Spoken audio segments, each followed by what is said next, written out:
তো এর আগের দিন আমরা দেখেছিলাম ওয়ার্ড এবং সেন্টেন্স কি কাকে বলে উদাহরণ দিয়ে তোমাদের বুঝিয়ে দিয়েছিলাম। তো আজকে আমরা যে ক্লাসটি করব সেটা হচ্ছে তোমাদের ডিভিশন অফ সেন্টেন্স এবং সাবজেক্ট এবং প্রেডিকেটেড, যেটা তোমাদের ক্লাস 5 এবং ক্লাস 6 এর সাবজেক্ট। ঠিক আছে, তোমাদের ইংলিশ বই পাবা কিন্তু subject, predicated, division and sentence. ঠিক আছে, তো আজকে কি সাবজেক্ট কি প্রেডিকেট কি উদাহরণ দিয়ে তোমাদের বুঝিয়ে দিব। তাই তোমরা কোন ভিডিও প্রথম থেকে শেষ পর্যন্ত দেখবা। সাবজেক্ট কাকে বলে, প্রেডিকেট কাকে বলে তোমরা না জেনে থাকো অবশ্যই তোমরা ভিডিওটি প্রথম থেকে শেষ পর্যন্ত দেখবা। এবং তোমাদের পার্ট অফ স্পিচ, ঠিক আছে, পদ বা বাক্যাংশ, পার্ট অফ স্পিচ বলতে কি বোঝায় সবকিছু তোমাদের স্টেপ বাই স্টেপ বুঝিয়ে দিব। তাই তোমরা ভিডিও প্রথম থেকে শেষ পর্যন্ত দেখবা এবং ভিডিওটি ভালো লাগে তোমরা অবশ্যই লাইক করবা এবং চ্যানেলে আমার নতুন হলে চ্যানেলকে অবশ্যই সাবস্ক্রাইব করে পাশের বেল আইকনটি ক্লিক করে দিবা এরকম ভিডিও নোটিফিকেশন সবার আগে পাওয়ার জন্য। তো চলো আজকের ভিডিওটি আমরা শুরু করতেছি। তো সর্বপ্রথমে আমরা দেখবো আজকের এই ভিডিওটিতে যে ডিভিশন অফ সেন্টেন্স, ঠিক আছে, বাক্য বিভাগ।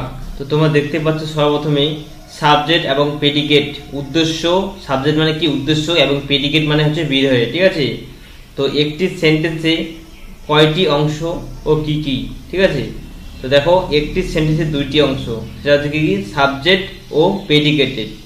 নিচের সেন্টেন্স বাক্যগুলি ভালোভাবে লক্ষ্য করো। রেখা ইট রাইস, এই সেন্টেন্সটি কার সম্বন্ধে বলা হয়েছে?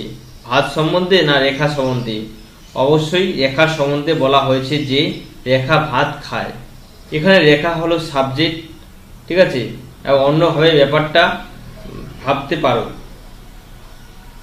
এই সেন্টেন্স এই ভাত খাওয়া কাজ ভাবটা করেছে। রেখা এখানে সাবজেক্ট, ঠিক আছে। তো কে ভাত খাচ্ছে? রেখা। তাই এখানে রেখার সম্পর্কে বলা হচ্ছে রেখা হচ্ছে ম্যান, তো এই রেখা হচ্ছে কি সাবজেক্ট, ঠিক আছে। এবং খাওয়া কাজ করো এটা একটি ভাব, ঠিক আছে না। তো রেখা এখানে সাবজেক্ট। দেখতে পাচ্ছ সাবজেক্ট কাকে বলে? একটি সেন্টেন্সে যার সম্বন্ধে বলা হয় তাকে সাবজেক্ট বলে, বা সেন্টেন্সে কাজটি করে তাকে সাবজেক্ট বলে। তো তোমরা বুঝতে পারলা সাবজেক্ট কি, সাবজেক্ট কাকে বলে, ঠিক আছে না। এবার আমরা দেখে নেব নিচের সেন্টেন্সগুলি লক্ষ্য করো কোনগুলি সাবজেক্ট এবং কার সম্বন্ধে বলা হয়েছে। তোমাদের কিন্তু উদাহরণ দিয়ে বোঝানো হয়েছে। তোমরা দেখতে পাচ্ছ এখানে কে কাজটি করে কার সম্বন্ধে বলা হচ্ছে, ঠিক আছে। এক নম্বর দেখো হি সিং এ সং, তো এখানে কে গান করতেছে? হি মানে সে। দেখতে পাচ্ছ কার সম্বন্ধে বলা হয়েছে? হি, সে সম্পর্কে। দুই নম্বর দেখো দে প্লে ফুটবল, তো এখানে কে ফুটবল খেলতেছে, কে কাজটি করতেছে? তারা, দে, এবং কার সম্বন্ধে বলা হয়েছে? তাদের সম্পর্কে, দে। দেখো তিন নম্বর মাই ব্রাদার রিড, মানে আমার ভাই বই পড়তেছে। কার সম্পর্কে বলা হয়েছে যে কাজটি? My brother. কার সম্বন্ধে? মাই ব্রাদার, ঠিক আছে। তারপর দেখো চার নম্বর দ্য ওল্ড ম্যান রিড, তো এখানে কার সম্বন্ধে বলা হয়েছে? কে কাজটি করতেছে? দ্য ওল্ড ম্যান, এবং কার সম্পর্কে? The old man. তো তোমরা বুঝতে পারতেছো অবশ্যই অল্প অল্প করে। আগের পাতায় সেন্টেন্স গুলিতে হি, দে, মাই ব্রাদার এবং দ্য ওল্ড ম্যান এগুলি সাবজেক্ট, ঠিক আছে। আমরা দেখে নেব প্রেডিকেট কাকে বলে। সাবজেক্ট সম্পর্কে যা বলা হয় তাকে প্রেডিকেট বলে। হি রিড এ বুক, ঠিক আছে। আমরা ভালো বুঝে নিচ্ছি, ভালো করে দেখো নিচে। এই সেন্টেন্সে হি সাবজেক্ট এবং রিড এ বুক, ঠিক আছে। এটা হচ্ছে রিড বুক, এটা হচ্ছে প্রেডিকেটেড। আমরা দেখে নিচ্ছি এই অংশটি হি, এই ব্যক্তির সম্বন্ধে বলা হচ্ছে যে হি একটি বই পড়ে, তাই রিড এ বুক এই অংশটি প্রেডিকেটেড এবং হি হচ্ছে সাবজেক্ট, এটা আমরা আগে দেখলাম, ঠিক আছে, সাবজেক্ট এবং প্রেডিকেটেড। তো তারপর দেখো একটু লক্ষ্য করলে দেখবে সাবজেক্ট একটি ওয়ার্ড দিয়ে নিউ হতে পারে, আবার দুটি, তিনটি, চারটি, তার বেশিও ওয়ার্ডও নিউ হতে পারে। তোমরা বড় হলেই সাবজেক্ট সম্পর্কে আরো কত কথা জানতে পারবে। তখন দেখবে সাবজেক্টের সংখ্যা আমরা পেলাম, তার বাইরেও কত ব্যাপার আছে, ঠিক আছে। তো তারপর দেখো কয়েকটি সেন্টেন্স এ সাবজেক্ট এবং প্রেডিকেটেড করে ভাগ করে দেখানো হলো। তো তোমরা দেখে নাও সাবজেক্ট এবং প্রেডিকেটেড সেন্টেন্স আমরা দেখে নিচ্ছি। বার্ড ফ্লাই, ঠিক আছে। তো এখানে কে কার সম্বন্ধে বলা হচ্ছে? বার্ড, তো পাখি উঠতেছে।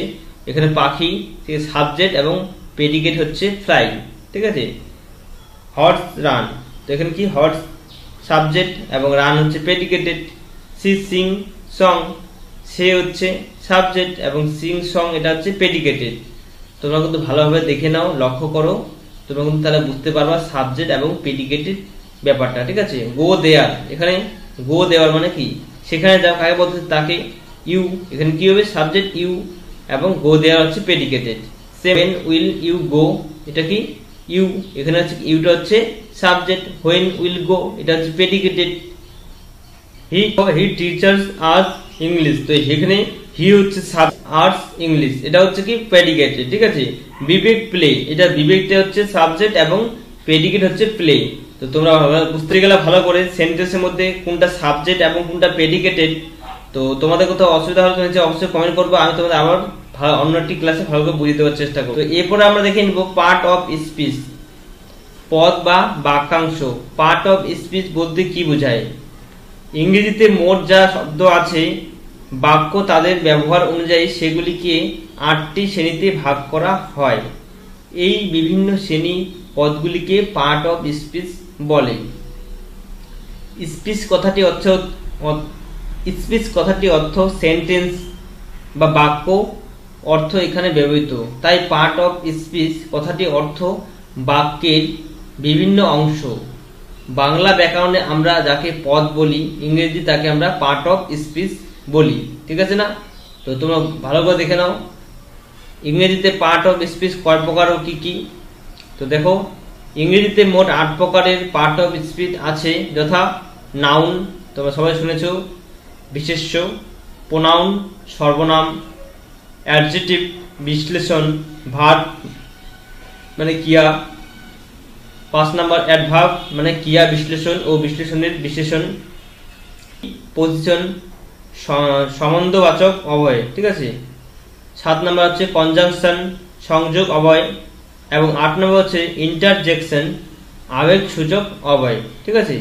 তো তোমরা দেখে নিলা পার্ট অফ স্পিচ কয় প্রকার, 8 প্রকার। তোমার নামগুলি ভালো করে দেখে নাও, খাতার মধ্যে লিখে নাও, তাহলে কিন্তু তোমার সুবিধা হবে পড়তে হয়। তো তোমাদের আজকে আমি দেখালাম সাবজেক্ট, প্রেডিকেটেড এবং পার্ট অফ স্পিচ কয় প্রকার কি। তো তোমাদের আজকে ভিডিওটি ভালো লাগে তোমরা অবশ্যই লাইক করবা এবং তোমরা নেক্সট কোন চ্যাপ্টারের ভিডিও দেখতে চাও সেটা তোমরা আমি কমেন্ট করবা, আমি তোমাদের অবশ্যই সেই ক্লাসটি করে দেওয়ার চেষ্টা করব। এবং তোমাদের কিন্তু এখন কন্টিনিউ কিন্তু গ্রামার ক্লাসগুলো চলবে ক্লাস 5 এবং 6 তাই তোমরা কিন্তু ক্লাসগুলি মিস করবে না, অবশ্যই দেখবা, ঠিক আছে না। তো আজকের ভিডিওটি ভালো লাগে অবশ্যই লাইক করো। তো দেখা হবে নতুন একটি ভিডিওতে, তখন ভালো থাকবেন, সুস্থ থাকবেন। জয় হিন্দ, জয় ভারত।